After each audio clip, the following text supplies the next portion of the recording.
वो कहाँ गए फिर 33 करोड़ देवी देवता? कहाँ गए वो ग्रंथों की शक्तियाँ? कहाँ गए ये पुण्य करने वाले लोग?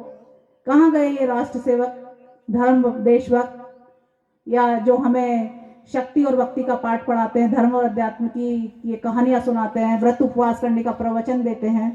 कहाँ गए वो लोग? कोई आते हैं साधु संत बचाने के लिए? लाखों की तादाद में वो पब्लिक को इकट्ठा कर लेते हैं, प्रवचन देते हैं, धार्मिक रूप से गुलाम बनाते हैं, लेकिन कभी बचाने आते हैं?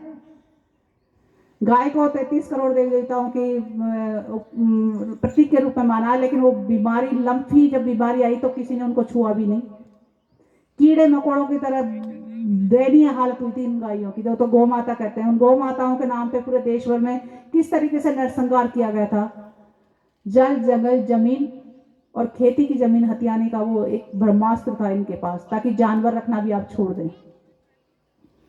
जी, महाराष्ट्र में जी, गाय को राजमाता का दर्जा दिया गया। वो इसीलिए दिया गया है, जो गाय का जैसे दूध पीते हैं, दही खाते हैं, या गाय का व्यापार चलाते हैं, या गाय से उनका जीवन यापन है, या मरी हुई गायों की खालों से या उनके मांस से या उनकी हड्डियों से जिनका रोजगार चल रहा है, उन सबको बंद किया जाए। और वो कर्मठ लोग हैं जो अपनी मेहनत से खा रहे हैं, कर्मठ लोग हैं, उन्हीं की रीढ़ को तोड़ा जा रहा है। अफीम के भक्त पैदा किए जा रहे हैं, साधु संत को पैदा किए जा रहे हैं, उनके लिए आपको वजीफे भी दिए जा रहे हैं, एक सैलरी भी दी जा रही है, उनके लिए संगठन भी बनाए जा रहे हैं, लेकिन काम करने वाले वर्ग की रीढ़ तोड़ी जा रही है। चाहे वो कोई सा भी काम कर रहा हो, चाहे खेती का कर रहा हो, या मजदूरी का कर रहा हो, या छोटे मोटे ठेले लगा रहा हो, या छोटी दुकान बना रहा हो, सबको बर्बाद कर रहे हैं ये लोग। और ये नकेल कस रहे हैं ताकि जानवर भी नहीं रख पाए। जानवर रखेंगे तो अच्छा खाने पीने को मिलेगा, स्वस्थ रहेंगे, स्वस्थ रहेंगे तो ज्यादा मेहनत करेंगे, खेती बाड़ी की जमीनें छोड़ेंगे नहीं। ये सब जगह, और आवारा पशुओं को इन्होंने सब जगह छोड़ रखा है। वो माता और राजमाता माता कहने वाले आवारा पशुओं को सब जगह छोड़ रखा था कि आपका सब कुछ बर्बाद किया जाए।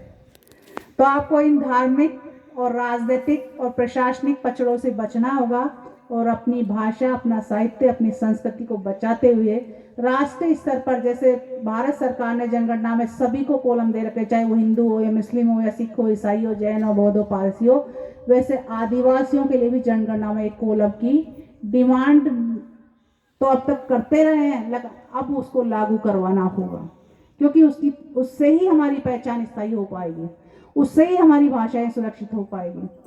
जनगणना कॉलम में आदिवासी कॉलम या ट्राइबल कॉलम मिलता है, तो आप जैसे गोंड है तो आप गोंड आदिवासी लिखिए, हम मीणा तो हम मीणा आदिवासी लिखेंगे, भील है तो भील आदिवासी लिखेंगे, नॉर्थ ईस्ट के जैसे बोडो है, निशी है, ममंग है, वो अपना आदिवासी जो पहचान का जो नाम है वो लिख के आदिवासी लिखेंगे। यही हमारी एकता का मूल मंत्र है, क्योंकि हम 1000 से ज्यादा समुदाय, समाज, कबीले हैं, और अगर हम अलग अलग मांगेंगे तो सरकार हमें कभी भी नहीं देगी अलग अलग, हमें एकता के रूप में होगा। और ये अंडमान निकोबार में आदिवासी समुदाय के सभी बुद्धिजीवी वहां एकत्रित हुए थे, उन्होंने ट्राइबल कॉलम के नाम पर अपनी सहमति दी थी, और वो ट्राइबल कॉलम या आदिवासी कॉलम के नाम पर ही हम ये मुहिम देश भर में चला रहे हैं।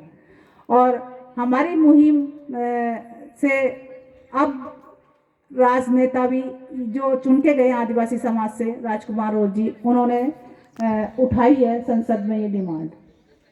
इस डिमांड को हमें पुरजोर कोशिश करके लागू करवाना होगा, क्योंकि अब तक नेता बने थे, सांसद भी बने, एमएलए भी बने, मुख्यमंत्री बने, राज्यपाल बने, राष्ट्रपति तक बन गए, लेकिन ये कॉलम लागू नहीं हुआ, नहीं वो लोग इन कॉलम के बारे में बात करते हैं। लेकिन अब हमें लागू करवाना होगा। अगर हम लागू नहीं करवा पाए तो जो हाल मणिपुर में कुकी समुदाय, नागा समुदाय का, मैतेई लोग कर रहे हैं, वैसे ही जनरल वाले अब हम आपका और हमारा हाल करेंगे। तो आप चाहते हैं क्या ऐसा हो? क्योंकि वो जहां मुस्लिम आदिवासी है उनको हिंदू बनाने के लिए वो उन पर नरसंहार करवाते हैं, जहाँ ईसाई आदिवासी है उन पर नरसंहार कर, हिंदू बनाने के लिए वो उस तरीके का नरसंहार करते हैं। जनजाति सुरक्षा मंच वो ऐसा ही मंच है, ताकि हम आदिवासियों में फूट डाले, जहर डाले, और हमें ही आपस में लड़ा दे कि ये प्योर आदिवासी है, ये मिलावटी आदिवासी है, ये पूरा आदिवासी नहीं है, ये आधा आदिवासी है, ये हिंदू आदिवासी है, ये मुस्लिम है, ये ईसाई है। अरे है तो आदिवासी ना, जिस धर्म का प्रभाव जहाँ आ गया, जैसे आप कश्मीर में जाइए, कश्मीर में 70 लाख की आबादी आदिवासियों की है। कभी आपको सरकार ने बताया? आपको कश्मीर फाइल के नाम पे पंडितों की व्यथा तो बता दी आपको, लेकिन कभी आदिवासियों की बताई? पूरे देश के बॉर्डर पर आदिवासी हैं, कहीं पर भी चले जाइए, जंगल पहाड़ नदियां वीरान जगह पर आदिवासी रहते हैं। वहाँ आदिवासी मुस्लिम समुदाय के रूप में जाने जाते हैं। वो बकरवाल है, सिम्मी है, सिप्पी है, गद्दी है, गुज्जर है। 70 लाख की उनकी आबादी है। और जैसे मणिपुर में है, वैसे ही वहाँ जनरल वालों को एसटी के रूप में दर्जा देने की बात चल रही है, और उसी तरीका का उधर भी खेला होने वाला है। तो ऐसा हर आदिवासी के साथ करेंगे ताकि उस कौम को, उसकी पावर को खत्म किया जा सके। तो मैं चाहूंगी कि हम सब आदिवासियों को एकजुट होना होगा और अपनी पहचान को कायम करने के लिए ट्राइबल कॉलम लागू करवाना होगा। और जंतर मंतर दिल्ली में जितने भी सम्मेलन होते हैं या जितने भी ज्ञापन देने मेरे भाई बहन मातृशक्तियाँ जाते हैं, आप सब में जो सक्षम हो, जो आ सकते हो, वो सहभागी बनने जरूरी है।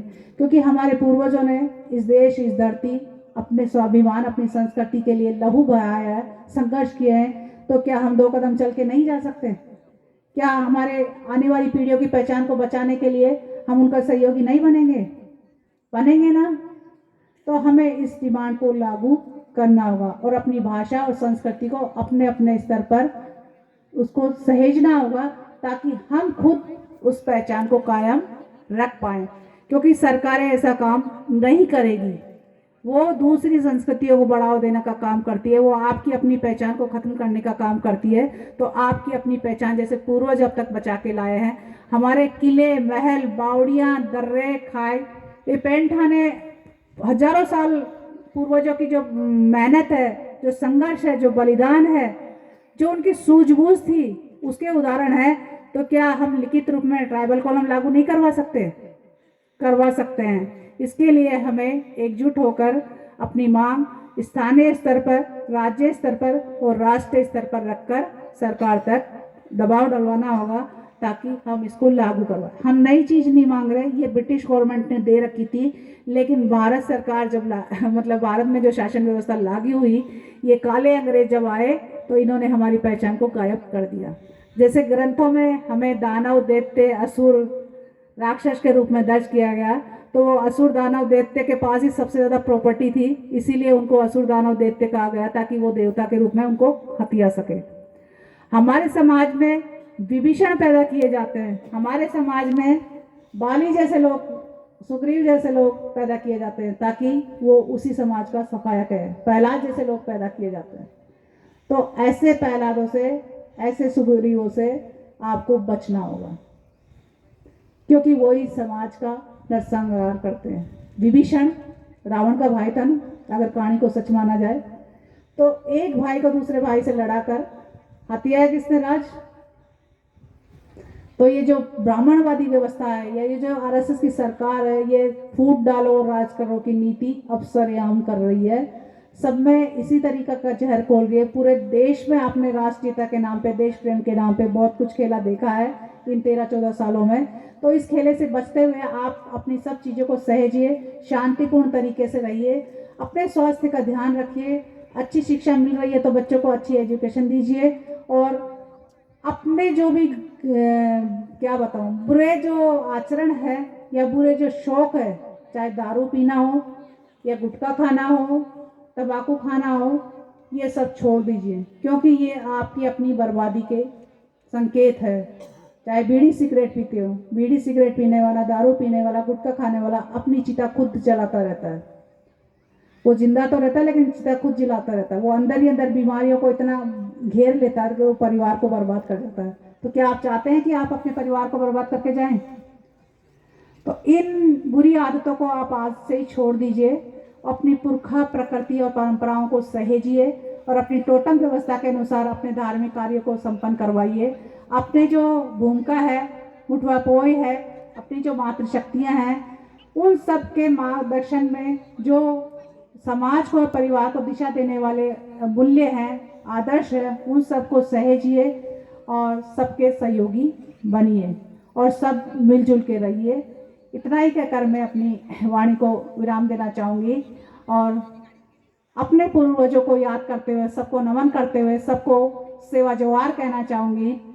बुढ़ाई पहनता, बुढ़ाई पहनता, सजोर पहनता, सजोर पहनता, दाई कंकालिता, दाई कंकालिता, दाई बम्बलेश्वरीता, दाई बमलेश्वरीता, दाई दंतेश्वरीता, दाई दंतेश्वरीता, दाई कली कंकालिता, दाई कली कंकालिता। सेवा सेवा हमारे पूर्वजता, सेवा सेवा हमारे पूर्वजता, सेवा सेवा पितृशक्तियों का, सेवा सेवा पितृशक्तियों का, सेवा सेवा मातृशक्तियों का, सेवा सेवा मातृशक्तियों का, सेवा सेवा और इस धरती दायिता, सेवा सेवा धरती दायिता, सेवा सेवा पंच तत्वता, सेवा सेवा पंच तत्वता।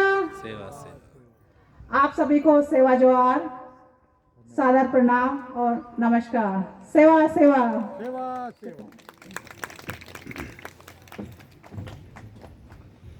धन्यवाद हीरा मीणा। हमारे वक्ताओं पर अथाह ज्ञान है।